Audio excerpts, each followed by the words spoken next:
With us now is Oliver Wyman, Vice Chair Huw Van Steenis. Huw is also former global head of banks and financials research at Morgan Stanley. Oliver Wyman is a big global management consultant firm. Huw, so what are you worried about? Well, thanks for having me on. Look, I think, I'm clear that the private credit market is growing really fast. And as you've heard from John Gray, it's a golden moment. But I suppose what I was really arguing is there's going to be a bit of a squeeze on where the top players who have really good experience of working out bad credits, who've got preferential access to credit, are going to outperform some of the new entrants. And I think Colm, who was obviously my old boss at Morgan Stanley, makes a good point that there's a lot of frothiness in this market. But I was arguing that there's three reasons why the big firms should really benefit. One is a lot of the opportunity this year and next year is around the US regional banks deleveraging. And it's a very rich opportunity set with banks selling good assets close to par at really good terms. And you have to be a really big firm with speed, with size, which can do that.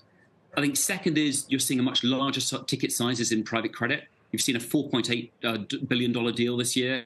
Again, some of these new firms simply can't play in that bucket. And then thirdly, the big banks who are under a lot of pressure from Basel Endgame, they potentially may see as much as a 1/3 increase in capital required for their wholesale banking businesses, are looking for partners. And again, they're going to want to go for one of the tried and tested large firms. And so some of these smaller firms at the fringes are getting a bit more desperate for loans, as Colm suggested. So, yeah, I mean, we're talking about Colm Keller, the chairman of UBS, who you said you formerly worked with Morgan Stanley. He was speaking at a Financial Times conference, and he was saying that, look, they built up a lot of leverage, and eventually when something breaks, there'll be a crisis of confidence. The skeptic might say, Huw, it's because the banks are missing out on all of this lending action and being excluded from private credit, and most of it's happening in private equity and in places that are outside the banking system. Oh, look, no, I think on the whole, this has been a really positive trend. We're taking good assets from highly leveraged institutions into much less leveraged hands. So on the whole, there's actually less systemic risk. I think secondly, a lot of these assets are really good assets. It's just bank capital rules. Or as you've seen in the last 12 months, the funding markets for regional banks have become much tougher as they've lost deposits. Again, they need to sell assets because they're short deposits.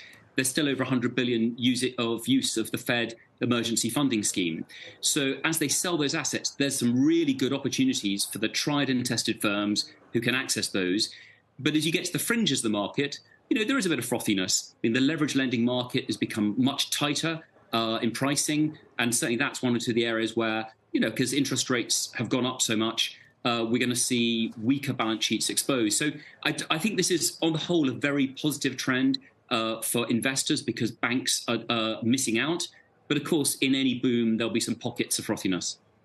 Yeah, Huw, I mean, you're talking largely about assets that exist on a balance sheet getting kind of moves elsewhere. So it's a secondary market play, whereas a lot of the opportunity that you hear talked about in private credit from people promoting it is origination, and they're going to go out there and they're going to be kind of a hands-on lender, direct lender, and they can manage the portfolio. Very similar pitch to private equity versus public equities. I guess the question is, can it be that easy to get these double-digit yields in some cases when it's strictly just about being non-regulated and having a scarcity of capital in these markets? It just seems as if we're not reserving as much against those loans, and therefore systemically you might be raising risk levels at the margin. Well, Mike, there's a couple of questions in there. I mean, the first is whenever the headline yield is too high, you got to work out what risk you're underwriting or what are the issues. So completely agree, there could be some risks in there. I think the point I'm trying to make, though, is some of this is that the banks are being forced to shed assets, either because they've lost deposits and they need to, it's like a balloon. They need to throw some weight over the edge to keep afloat. So some of this is really good assets which are being sold at attractive terms. And that's slightly different from originating, new assets. So I think there are some really interesting themes.